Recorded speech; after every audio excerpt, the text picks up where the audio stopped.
The intensive care unit at St. Anselm was a kingdom of hierarchy. Attendings ruled from glass offices, residents moved in nervous clusters, nurses did the real work, but only some of them were listened to. Mara Hale moved silently among them. She reviewed patient charts without comment, checked medication counts twice, adjusted IV rates with quick, precise motions. She memorized room numbers, oxygen levels, ventilator settings, all without being asked. At the nurses' station, a group of residents hovered over a tablet reviewing lab results. "Hey!" one of them whispered, nodding toward Mara as she passed. "That the new night nurse?" Another glanced over. "Looks like it. No trauma patches." A third smirked.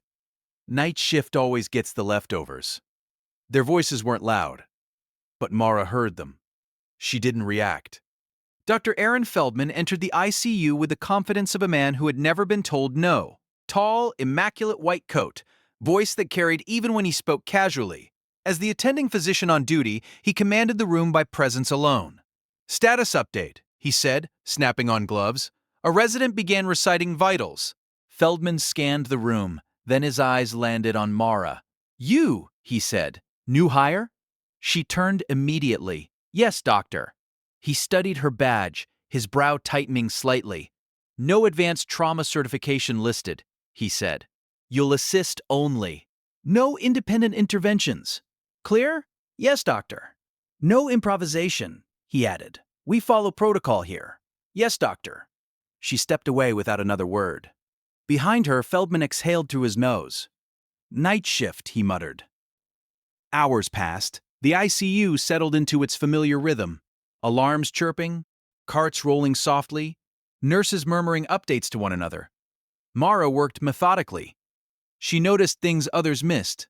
A patient's oxygen saturation dipping seconds before the monitor alarmed. A medication dosage charted incorrectly by a decimal point. Caught, corrected, and quietly handed back to a resident without accusation. When a young intern struggled to place an arterial line, Mara adjusted the patient's arm just enough for the line to slide in cleanly. The intern never realized why it suddenly worked. Mara didn't say anything.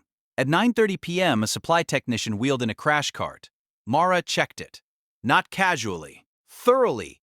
She tested the defibrillator, verified medication seals, opened drawers, scanned contents, closed them again. Her fingers paused on one compartment, labeled Emergency Use Only. For just a moment, she stood still. Her jaw tightened almost imperceptibly. Then she moved on. In the break room, two nurses whispered, "She's quiet." One said, "Too quiet." The other replied, "You notice how she moves? Like she's done this somewhere else." "Yeah," the first nurse said slowly, "but not like that." At 10:48 p.m., the elevator doors opened. Paramedics burst out, pushing a pediatric gurney at full speed. "7-year-old male," one shouted. "Multi-vehicle collision. Possible internal bleeding, respiratory distress." The hallway snapped to attention. A child. Everything changed when it was a child. Mara was already moving. She cleared a path, opened doors, prepped equipment before orders were given. Dr. Feldman arrived seconds later. "Get him into pediatric ICU," he commanded. The boy's face was pale, lips tinged blue. His chest rose unevenly with each labored breath. His father, still in uniform, trailed behind, hands shaking, eyes locked on his son. Mara caught the look. She didn't look away. Inside the ICU room, machines surrounded the gurney. Monitors lit up. Alarms chimed, numbers scrolled, blood pressure unstable, oxygen saturation falling, heart rate climbing too fast. A resident hesitated. "Doctor," his lungs. "We wait for imaging," Feldman said. "We don't rush invasive procedures." The boy gasped. Mara's eyes flicked to the monitor. She opened her mouth, then closed it. She took a step back. For now, the heart monitor spiked again. The room filled with tension. No one noticed Mara adjust her gloves. No one noticed her eyes narrow. Not in fear, but calculation. And no one yet understood that the quiet nurse at the edge of the room was already counting seconds, because somewhere deep in her memory, she had learned exactly how fast a child could die.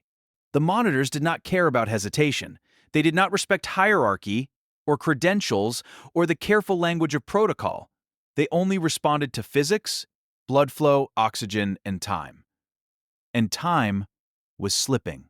The boy's chest rose unevenly, each breath shallower than the last. His small fingers twitched against the thin hospital sheet as if his body was searching for something solid to hold on to.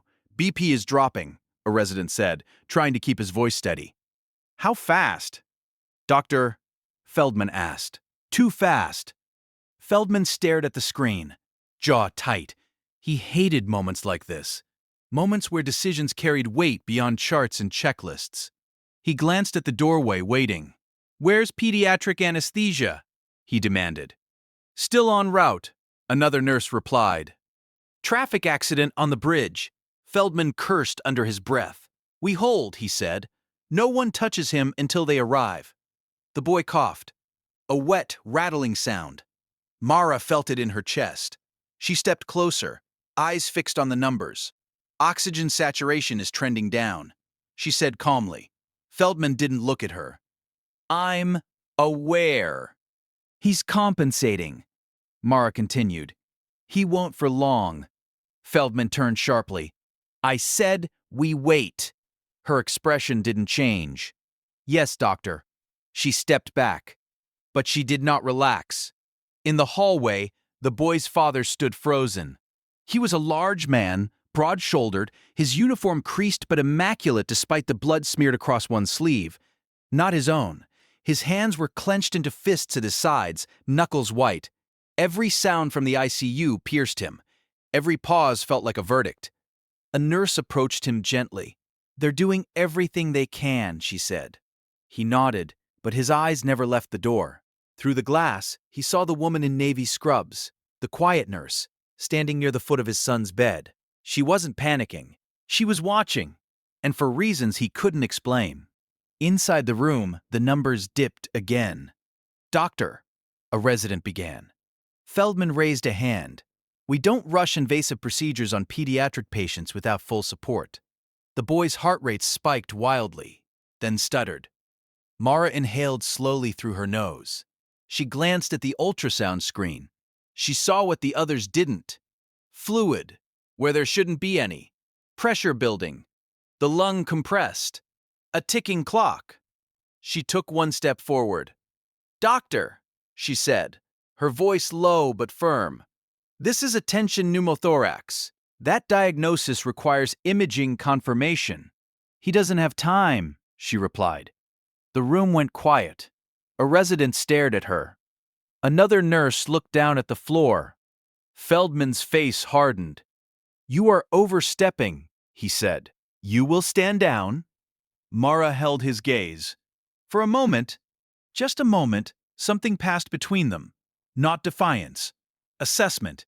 She nodded once. "Yes, doctor." She stepped away, but her hands didn't stop shaking. Seconds stretched. The boy's chest barely moved now. "Sats crashing," a resident shouted. The heart monitor screamed. Flat. A single tone cut through the room. Silence followed. Thick. Suffocating. "Start compressions," Feldman barked.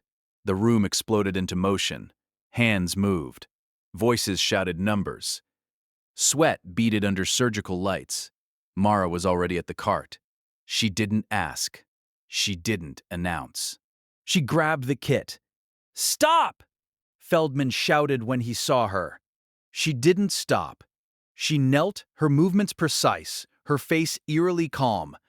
"This will kill him," Feldman said, his voice cracking, not with fear for the child, but fear of consequence.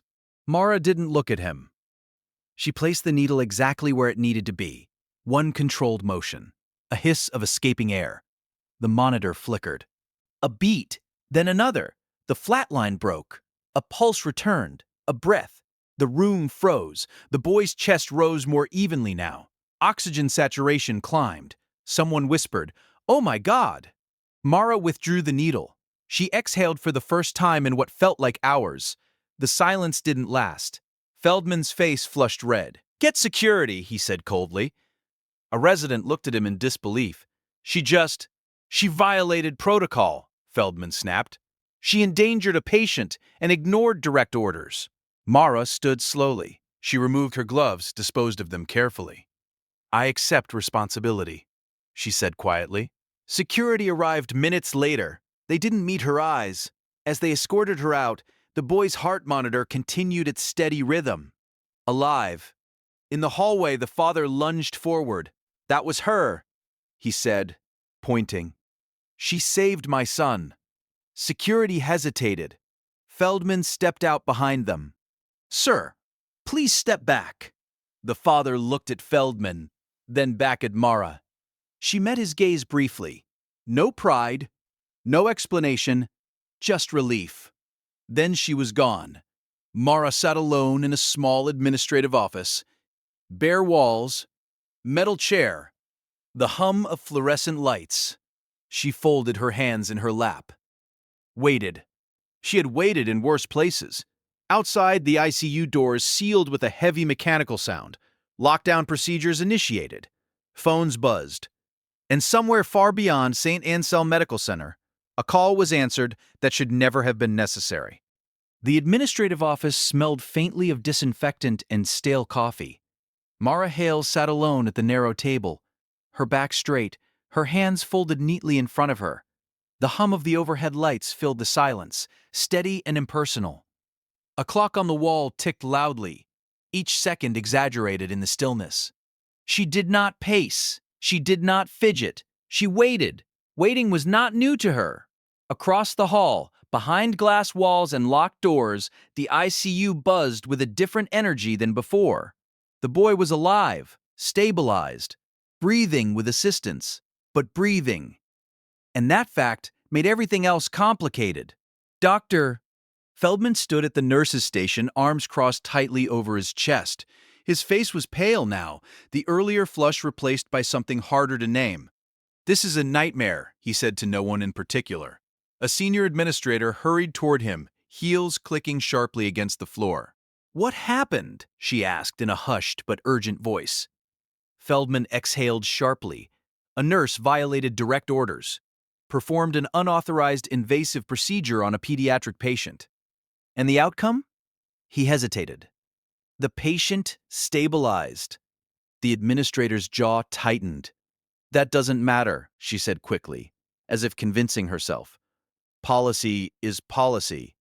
Nearby, a resident shifted uncomfortably. She recognized the condition before anyone else, he said quietly. She was right. Feldman rounded on him. This isn't a teaching moment, he snapped. This is about control. If we let nurses freelance, the entire system collapses. The resident fell silent, but doubt lingered in his eyes. In the hallway, word spread quickly. She saved him. They escorted her out. They locked down the ICU. Nurses whispered in clusters. Some were angry, some confused, some quietly afraid. One of the older nurses shook her head. I've never seen anyone do that so cleanly, she murmured. Not even trauma surgeons. Then why'd they fire her? The older nurse didn't answer. She was thinking about the way Mara had moved, calm, exact, unhesitating, like someone who had done it before. Many times. Inside the pediatric ICU room, the boy slept under sedation. Tubes and wires surrounded him, but his color had improved. His breathing was steady. His father sat at the bedside, his large frame folded awkwardly into a chair meant for someone half his size. He watched the rise and fall of his son's chest. Alive? Every time the monitor beeped, it felt like permission to breathe again. A military liaison stood quietly near the door, speaking into a phone in low tones. Yes, the liaison said. I understand. I'll relay that. He glanced at the father. Sir, he said gently, there are some questions being asked. About the nurse. The father looked up. The one they took away. Yes. She saved my boy, the father said immediately. If you're investigating, you start there. The liaison nodded slowly. I will. Back in the administrative office, the door finally opened. 2 administrators entered, followed by a security supervisor. Their expressions were rehearsed. Neutral, professional, distant. Mara Hale. the senior administrator said. You understand why you're here? Yes, Mara replied. You violated hospital protocol and direct physician orders. Yes. You performed a procedure you were not authorized to perform. Yes. The administrator blinked, thrown slightly off rhythm by the lack of defensiveness. You understand the liability this exposes the hospital to? Yes. The security supervisor shifted his weight. The administrator folded her hands. Effective immediately, your contract is terminated. Your access badge will be confiscated. You will not return to patient care areas. Mara nodded once. I understand. There was a pause. You have nothing to say in your defense? The administrator asked. Mara looked at her calmly. No. That seemed to irritate them more than an argument would have. Very well, the administrator said stiffly. Security will escort you out. As Mara stood, the security supervisor hesitated. Ma'am, he said quietly. For what it's worth, she met his eyes. He stopped himself. She gave a small nod anyway. The ICU lockdown continued. Phones buzzed unanswered. Emails stacked up. A sense of unease settled over the unit. Then, just after midnight, a call came through to the hospital director's private line. She answered it personally. Her expression changed almost immediately. Yes, sir, she said. Of course, sir. She listened in silence, then swallowed. I understand. When the call ended, she remained seated for several seconds, staring at the phone as if it might ring again. Then she stood abruptly. Lift the lockdown, she ordered. Prepare a conference room. Now. In the parking garage, rain dripped steadily from concrete beams. Mara stepped outside into the cool night air, a small cardboard box in her hands. Inside it were her personal items: a notebook, a pen, a spare set of scrubs. She paused under the overhang, listening to the rain. She did not look back. She had learned long ago not to. Behind her, headlights flooded the garage. A black SUV rolled to a stop. The engine did not shut off. The driver's door opened, and a man in a dark uniform stepped out. He looked at Mara with recognition. Not surprise, not curiosity. Recognition. Mara Hale, he said. She turned slowly. Yes. He studied her for a moment, then nodded. We need to talk. She glanced down at the box in her hands. About what? About why the ICU is locked down, he said calmly. And why someone just made a very serious mistake. Mara exhaled softly. Then, she said, you should probably talk to them. The man's mouth tightened slightly. We will, he said. But first we need you. For the first time that night, Mara hesitated. The rain continued to fall. And far above them, in a hospital that believed it had finished with her, the consequences were only just beginning. The black SUV idled in the parking garage, its headlights cutting pale cones through the falling rain. Water drummed against the concrete ceiling, a steady, hollow sound that filled the space between words. Mara Hale stood still, the small cardboard box pressed lightly against her side. The man in the dark uniform did not rush her. He was in his early 50s, hair cut short, posture rigid without being stiff. His jacket bore no obvious insignia, no name tag, nothing that invited questions.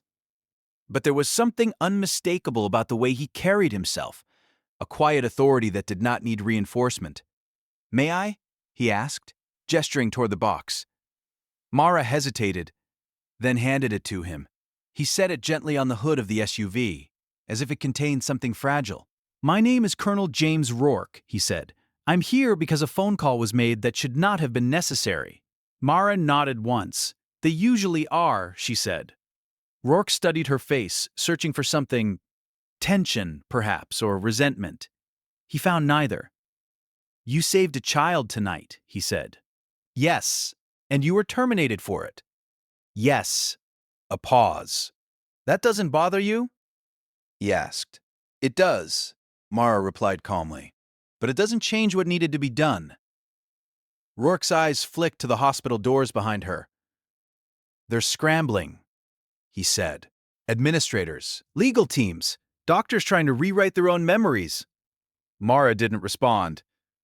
The ICU was locked down because the patient's father made a call, Rourke continued. That call reached someone who recognized a name that wasn't supposed to be here. He held her gaze. Valkyrie Actual. The rain seemed louder suddenly. Mara's expression didn't change, but her shoulders rose and fell in a slow breath. That name isn't mine anymore, she said. Rourke nodded. Not officially. He opened the rear door of the SUV. Get in, he said. We need to straighten this out before someone makes it worse. Mara glanced back at the hospital one last time. Then she got in. Inside St. Anselm, the mood had shifted from certainty to fear. The conference room was full. Administrators sat stiffly around the long table. Legal counsel dialed in remotely, their voices echoing tinny through the speakerphone. Dr. Feldman stood near the wall, arms crossed, jaw clenched so tightly it looked painful. The hospital director paced. We followed protocol, she said for the third time. We did what policy requires. A voice crackled through the speaker. Policy does not override jurisdiction, the voice said. Calm, cold, and it certainly does not override reality. The director stopped pacing. Who am I speaking to? She asked.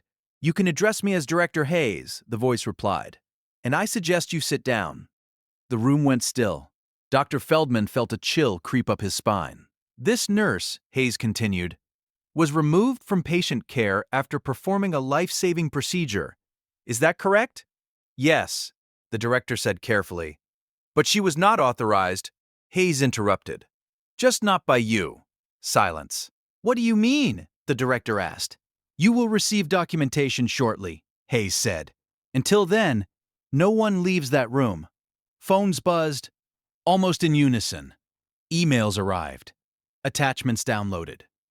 Dr. Feldman leaned forward, eyes fixed on his screen. At first, he didn't understand what he was seeing. Redacted blocks of text, classifications, dates that stretched back decades. Then a designation caught his eye. Operational role. Medical Command Authority. He swallowed.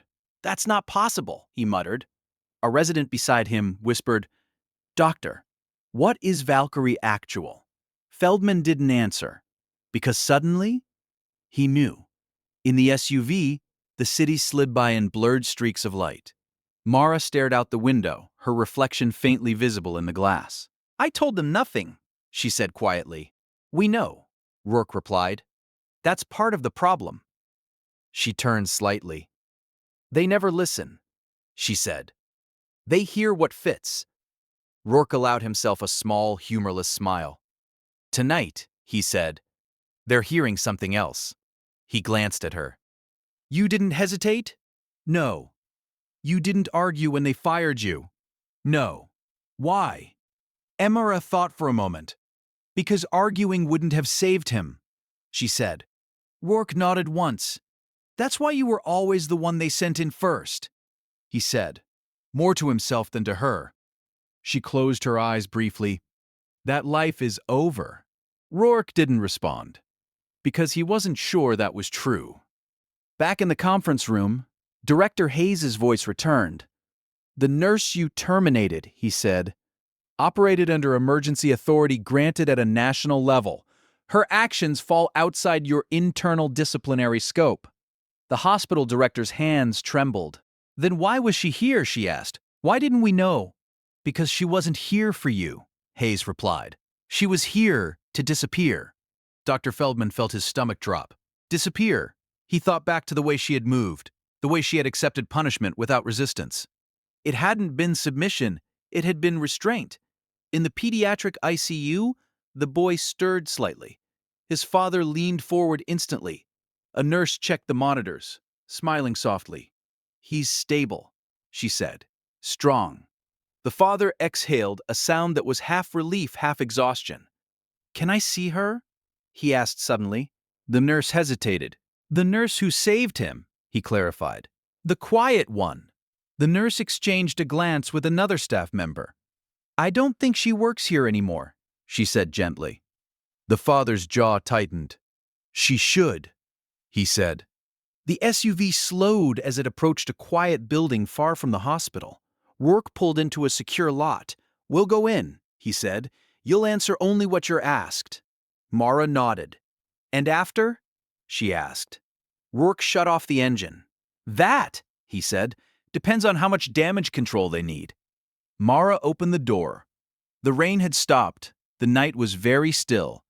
And inside St. Anselm Medical Center, the story they thought they understood was unraveling. Thread by careful thread. The secure building was unmarked. No signage. No windows facing the street. Just smooth concrete walls and a single entry point, guarded by two men who didn't ask for names. Only confirmation. Mara stepped inside without hesitation. The air was cool, filtered sterile in a way hospitals never quite managed. The door sealed behind them with a muted thud that sounded final. "This won't take long," Colonel Rourke said as they walked. "It's mostly procedural." Mara nodded. Procedural was familiar. In a small conference room, 3 people waited. 2 men in civilian attire, 1 woman in a dark uniform. Their faces were serious but not hostile. Tablets rested in front of them. A red light glowed in the corner of the ceiling. "Recording. Please have a seat," the woman said. Mara sat. "State your name for the record," the woman continued. "Mara Hale." The woman tapped her tablet. "You were terminated from St. Anselm Medical Center tonight." "Yes." "For violating hospital protocol." "Yes." "And before that," the woman said, looking up now, "you were operating under a designation that technically no longer exists." Mara said nothing. "That designation," the woman continued, "was Valkyrie Actual." Silence stretched. Mara's face remained calm, but her hands tightened slightly in her lap. "I don't use that name," she said. "We know," the woman replied. "You didn't have to." Back at St. Anselm, the conference room had turned tense. Screens displayed documents. No one in the room had clearance to fully view. Redacted lines dominated the pages, broken occasionally by unmistakable terms. Joint Operations, Emergency Medical Command, Field Authority, Override. Dr. Feldman stared at the screen, his mind racing. This wasn't a nurse's file. This was something else entirely. "She never told us," the hospital director whispered. "Why would she?" Director Hayes's voice replied through the speaker. "You never asked who she was, only what she wasn't." A resident spoke up cautiously. "She tried to warn us," he said. "She named the condition before it crashed." Feldman shot him a look. "And you ignored her," Hayes said. "All of you did." In the secure building, the woman in uniform leaned forward. "You were on record as deceased," she said, "or at least unavailable." Mara's eyes flicked up. "That was intentional." "Yes," the woman agreed. "And it worked. Until tonight." She slid a tablet across the table. On the screen was a still image, surveillance footage from the ICU, Mara kneeling beside the child. Hands steady. Movement precise. "Do you dispute the footage?" the woman asked. "No." "Do you dispute the outcome?" "No." "Then help us understand," the woman said, "why you were there." Mara considered the question carefully. "Because I needed to be," she said. At the hospital, nurses began to speak up. Quietly at first, she caught the dosage error. She restocked crash carts no one else checked. She adjusted ventilator settings before alarms. The administrator rubbed her temples. "Why didn't anyone report this?" "Because she didn't make a show of it," one nurse replied. "She just fixed things."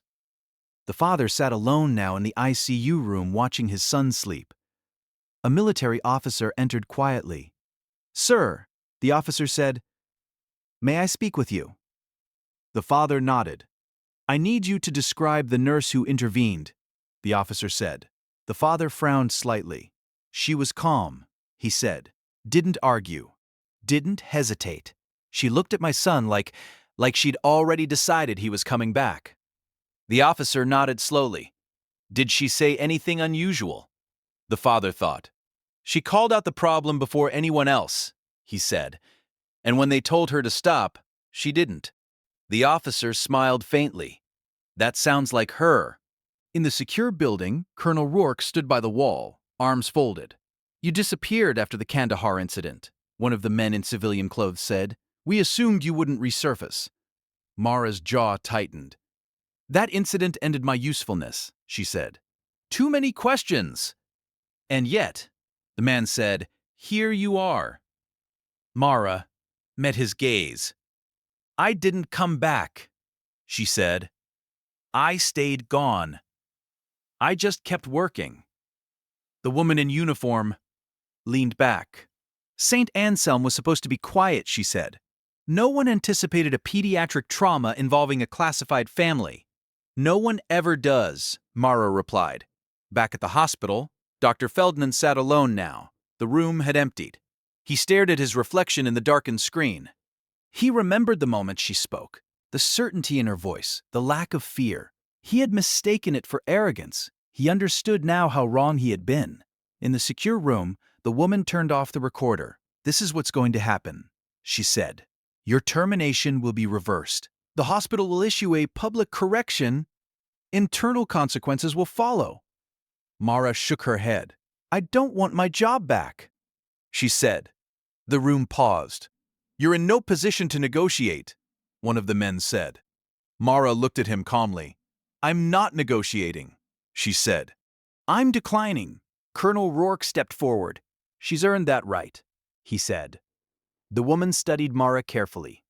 Then what do you want? Mara thought for a long moment. To teach, she said, and to stay unnoticed. The woman exhaled slowly. That, she said, might be the hardest request of all. Morning arrived at St. Anselm Medical Center without ceremony. The rain had stopped, leaving the city washed clean and deceptively calm. Sunlight filtered through the tall glass windows of the ICU, illuminating machines that had worked through the night without rest. To an outsider, it looked like any other morning. Inside, everything was different. The pediatric patient remained stable. Word had spread quickly, not through official channels, but through whispers, text messages, hurried conversations in hallways. A nurse saved him. They fired her. Now the military's involved. Administrators arrived early, suits pressed, eyes tired. Legal teams filled conference rooms. Phones rang and rang again. Dr. Feldman sat in his office with the door closed. He had not slept. In the secure building across town, Mara Hale stood at a window, watching the sun rise over rooftops and quiet streets. She had slept little as well, but fatigue sat lightly on her shoulders. She was used to operating without rest, used to long nights followed by longer days. Colonel Rourke joined her, 2 cups of coffee in hand. Black, he said, offering one. She accepted it. St. Anselm is in damage control mode, he said. They're trying to decide who they can sacrifice. Mara took a sip. They always do. You're the center of it, Rourke continued. Whether you want to be or not. She stared out the window. I don't, she said. He nodded. I know. At the hospital, the first official meeting of the day was already tense. Director Hayes appeared on the screen again, his expression unreadable. Internal review is no longer sufficient, he said. This has escalated beyond hospital governance. The hospital director swallowed. We followed protocol, she said weakly. Yes, Hayes replied. You followed it straight into failure. Dr. Feldman shifted in his chair. This nurse, Hayes continued, identified a life-threatening condition before anyone else in the room. She acted decisively. She saved a patient, and she was punished for it. Silence. We trusted the chain of command, the director said. You trusted hierarchy over expertise, Hayes corrected. There is a difference. In the nurses' lounge, a quiet rebellion was forming. Senior nurses spoke openly now. She was better than any of us, one said. And she never said a word about it. She didn't need to, another replied. She just worked. A younger nurse looked nervous. What if they blame us too? An older one shook her head. This isn't about us, she said. It's about people who forgot why they're here. Dr. Feldman was called into a private session with hospital leadership. He entered stiffly, shoulders tight. You're being placed on administrative leave, the director said. Feldman's mouth opened. For how long? He asked. Until the review concludes. That could take months. Yes, she said. He stared at the table. I followed protocol, he said quietly. The director met his eyes. And she followed the patient, she replied. One of you was right. Feldman said nothing. Because there was nothing left to say. In the pediatric ICU, the boy's father sat with his son, holding his hand carefully. A nurse entered with morning updates. He's improving, she said. Slowly but steadily. The father nodded, then hesitated. Do you know where she is? He asked. The nurse knew who he meant. No, she said softly. But people are asking. Good, the father replied. They should. Back at the secure building, the woman in uniform returned with new information. The hospital will issue a statement today, she said. They'll frame it as a procedural review. Mara sighed. Of course. They will not mention Valkyrie Actual, the woman added. That name remains classified. Good. But they will acknowledge that your actions were appropriate. Mara turned. That's enough. The woman studied her. You really don't want recognition. No, Mara said. I want correction. There's another issue, he said. Your presence here is no longer secure. Too many people are asking questions. Mara nodded. I expected that. You could disappear again, he said. We can make that happen. She shook her head. No, she said. Not this time. I won't run, she continued. I'll stay where I can do some good. Where? The woman asked. Mara thought for a moment. Anywhere they're still willing to learn, she said. At St. Anselm, the public statement went live. Carefully worded, vague, polished, but it didn't stop the rumors. Staff knew what had happened. Patients' families knew. And somewhere in the hospital, a young resident sat at his desk replaying the moment over and over, the way the nurse had spoken, the certainty in her voice. He realized something that unsettled him deeply. She hadn't been reckless. She had been prepared.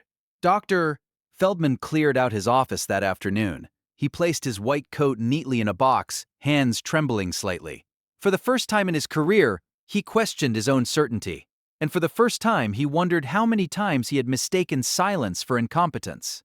In the late afternoon, Mara left the secure building. No escort this time. No fanfare.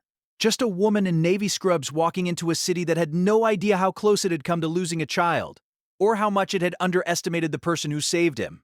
The reckoning had begun, and it wasn't finished yet. Mara Hale did not return to St. Anselm, not as an employee, not as a headline, not as a cautionary tale wrapped in legal language. Instead, she showed up somewhere quieter, a small regional training hospital on the edge of the city.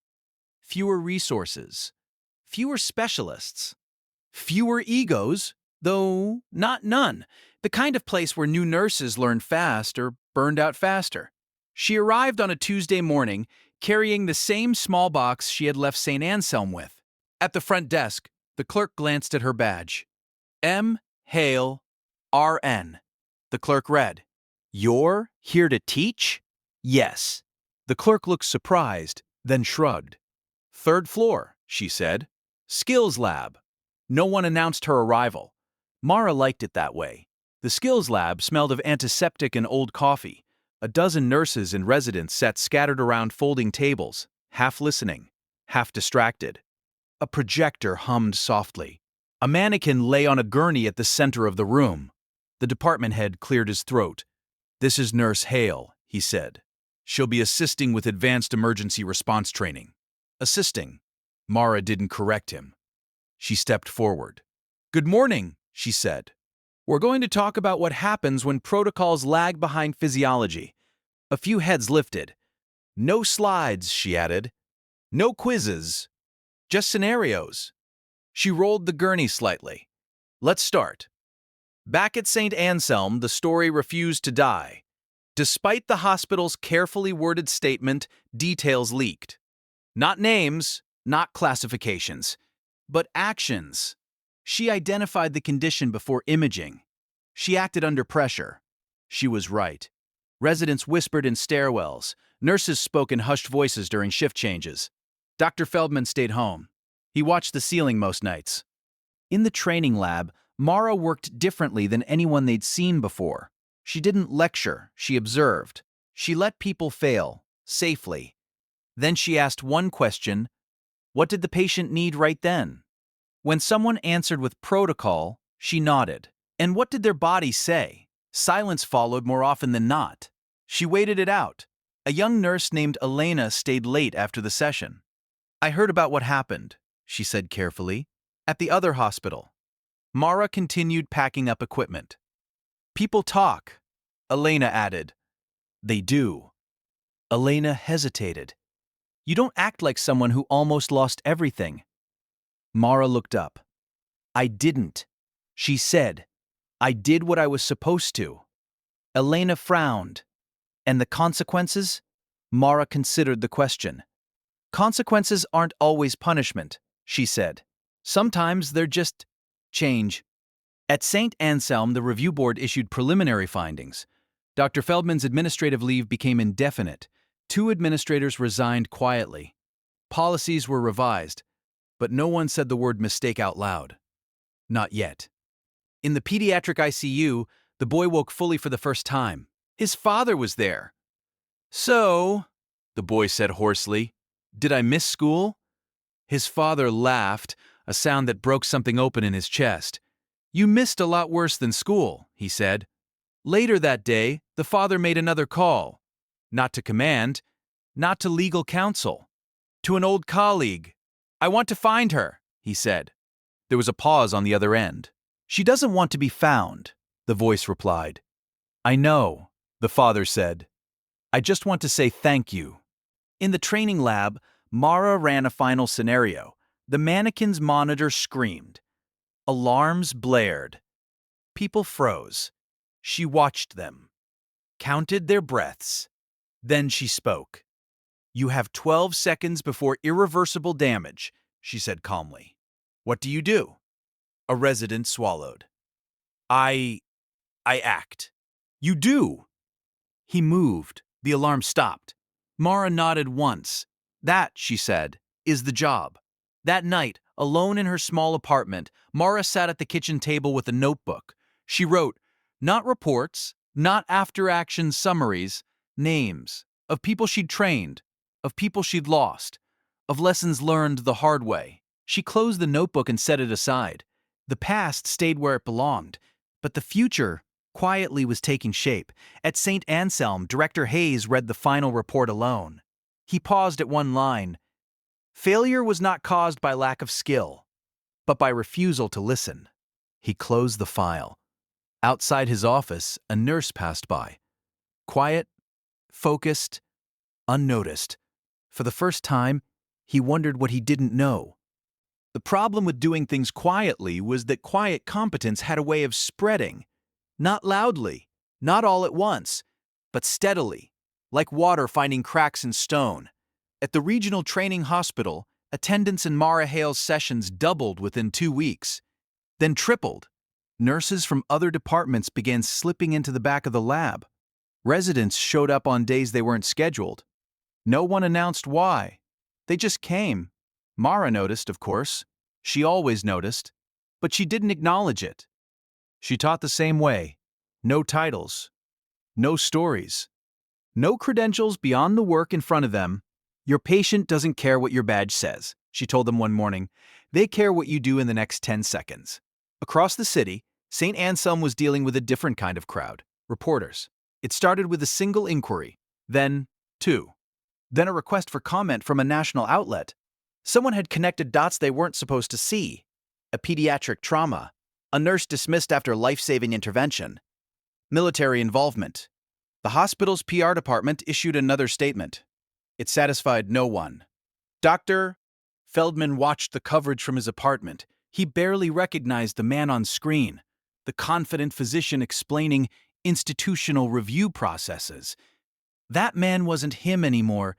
He remembered the look in the nurse's eyes. Not anger, not pride, clarity. It haunted him. At the training hospital, a senior administrator pulled Mara aside after a session. You're getting attention, he said carefully. Mara wiped down a gurney.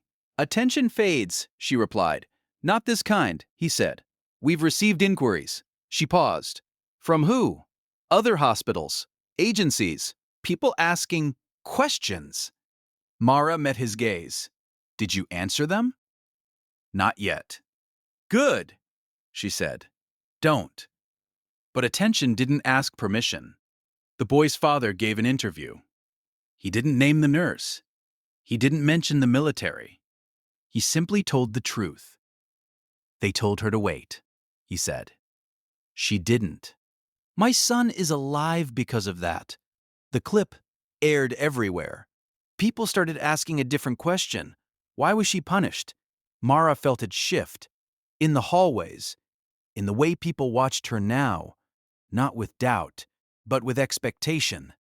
She disliked that even more. After a late session, she sat alone in the lab, lights dimmed, hands resting on the edge of the table. Colonel Rourke's number lit up her phone. She answered. They're circling, he said without preamble. I know. You can still step back. No, she said. But I won't step forward either. Rourke sighed. That's not how this works. It is for me. At St. Anselm, the review board finalized its findings. This time, the language changed. Failure of leadership, misuse of protocol, corrective action required. Dr. Feldman was offered a choice: resign quietly or be terminated publicly. He signed the papers the same day. In the training lab, a nurse froze during a scenario. The monitor screamed. Her hands shook. Mara stepped in, not to take over, but to steady her. Breathe, she said quietly. You know this. The nurse swallowed. Moved. Succeeded. Afterward, she looked at Mara with something close to awe. How did you know? She asked. Mara cleaned her hands. Because panic is loud, she said, and patients are quiet. The next morning, a black sedan waited outside the training hospital. Not marked, not subtle. Mara saw it immediately. So did everyone else. She finished her session anyway. Didn't rush. Didn't change a word. When she walked outside, Miss Hale, he said, we need to talk. She looked at the building behind her. At some point, she said, I'm sure you do. She walked past him. He didn't stop her yet. That night, Mara packed her apartment again. The same box. The same notebook. She stood in the doorway for a long moment, then turned off the light. Somewhere in the city, decisions were being made without her, and that meant the quiet phase was over. Colonel Rourke visited once. He stood in the back of the room during a session, arms crossed, watching her teach. She noticed him only after the class ended. You're hard to find, he said. I'm not hiding, she replied. I'm working. He smiled faintly. They're calling it a corrective success, he said. A rare one. Mara erased the board. Success is the kid breathing, she said. Everything else is paperwork. Rourke nodded. You've changed things, he said. Maybe, she replied. Or maybe they were ready to change. At St. Anselm, a new nurse started her first night shift. Quiet, focused, nervous. She adjusted an IV line and hesitated before speaking up. Doctor, she said softly, I think we should recheck that. The attending paused. Listened. Let's take another look, he said. The monitor stabilized. No one noticed the shift, but it mattered. Mara walked home that evening as the sun dipped low, casting long shadows across the street. She carried no rank, no title, no call sign, just a notebook and a pen. She stopped at a crosswalk and waited for the light. Somewhere behind her, sirens wailed. She didn't flinch. She crossed when the light changed. That night, she wrote in her notebook, not about the hospital, not about the meeting. She wrote about a child who lived, about a system that almost failed, about the quiet power of doing the right thing when no one is watching. She closed the notebook and set it aside. Tomorrow there would be another class, another lesson, another chance. The weeks that followed did not bring peace. They brought space, space for reflection, space for doubt, space for people to realize what had been missing long before anyone said her name aloud. Mara Hale moved through that space quietly. She taught 3 days a week at the community hospital, 2 days at a small emergency response program run out of a converted high school gym. She refused a formal title every time one was offered. Instructor sounded too rigid. Director felt dishonest. Commander was out of the question. She was just a nurse. Her classes changed people. Not dramatically, not overnight, but the way erosion reshapes stone, one moment at a time. She didn't correct people publicly. She waited until after, when the room was empty and defenses were down. "Why did you wait?" she'd ask. "I didn't want to be wrong," someone would say. Mara would nod. "Being wrong is survivable," she'd reply. "Being late isn't." That lesson stayed with them. At St. Anselm, a memorial plaque was quietly removed. It commemorated excellence in leadership and bore the names of people who had not led well when it mattered. No announcement was made. No replacement installed. The wall looked better without it. Dr. Feldman took a position far from trauma medicine. A research role. Data analysis. No patience. At first, the quiet unnerved him. Then it taught him something. He read case studies differently now. Paid attention to notes written by nurses, highlighted phrases he used to skim past. Patient deteriorating. Concern noted, recommendation dismissed. He stopped dismissing them. Too late for some things. Not too late for all. St. Anselm Medical Center looked the same from the outside. Same glass walls, same revolving doors, same steady flow of ambulances and visitors. Inside, it was different. Not dramatically, but meaningfully. Nurses were included in briefings. Residents asked more questions. Attendings paused before dismissing concerns. The ICU ran quieter now, not because there were fewer emergencies, because there was more listening. The boy visited the hospital once more, not as a patient. As a guest, he wore a backpack too big for his shoulders and grinned as he walked through the lobby. "I remember this place," he said. His father nodded. "Yeah," he said softly. "Me too." They didn't ask for anyone. They didn't need to. Mara continued teaching, sometimes formally, sometimes informally, sometimes in places that barely resembled hospitals at all. A fire station, a school gym, an understaffed rural clinic where alarms still felt too loud and help too far away. She adjusted to each space the same way, quietly, effectively. One evening, Colonel Rourke called for the last time. "They're closing the file," he said. "Good. They wanted to name it after you." "No." A pause. "They expected that." Mara smiled faintly. "Tell them thank you," she said. "And tell them it belongs to everyone who listened." Rourke chuckled. "You were always difficult." "Yes," she agreed, "on purpose." Years later, a nurse at St. Anselm told a new trainee a story. Not about a call sign, not about the military, just about a woman who saved a child and disappeared. "She taught us something," the nurse said. "What?" the trainee asked. The nurse thought for a moment.